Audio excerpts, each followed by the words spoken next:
দেখেন আল্লাহর কি অশেষ রহমত। আল্লাহর কাছে বলতে না বলতেই আল্লাহ কবুল করে ফেলেছেন। আল্লাহ অসীম দয়ালু। আল্লাহ এত ভালোবেসে আপনাকে আমাকে সৃষ্টি করে দুনিয়ায় পাঠাইছেন। তো আপনার আমার অন্তরের ভিতরে, মনের ভিতরে কি বলে না বলে এটা তো আল্লাহ ভালো করেই জানেন, তাই না? দেখেন এখন রাত বাজে 4টা সৌদি আরবে, বাংলাদেশ টাইমে 7টা বাজে, এখানে 4টা বাজে, 3 ঘন্টা ডিফারেন্স। আমি একটা অর্ডার নিয়ে আসছিলাম, খাবার ডেলিভারির অর্ডার একটা এলাকায়। তো এই এলাকায় অর্ডারটা নামানোর পরবর্তীতে আমি ভাবতেছিলাম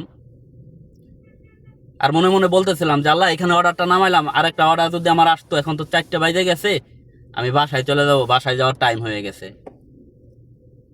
আমার বাসার দিকে যদি একটা অর্ডার দিয়ে পাঠাইতো। দেখেন আল্লাহর কি অশেষ রহমত। আল্লাহর কাছে বলতে না বলতেই আল্লাহ কবুল করে ফেলেছেন।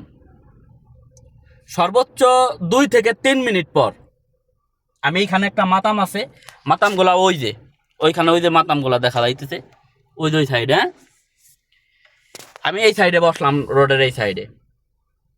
হঠাৎ করে একটা অর্ডার আসলো, মাশাআল্লাহ আলহামদুলিল্লাহ। এই দেখেন আমি হইছি এইখানে, এইটা হচ্ছে অর্ডারের লোকেশন। দেখেন আল্লাহর কি রহমত। আমি কথাটা বলতে বলতে আমার কথাটা কবুল করে ফেলেছেন আল্লাহ। এটা হচ্ছে হোটেল মাতাম। আর ওই কালো জায়গাটা ওইটা হচ্ছে হলো কাস্টমারের বাসা, আর ওই কাস্টমারের বাসার সাইডে আমার বাসা।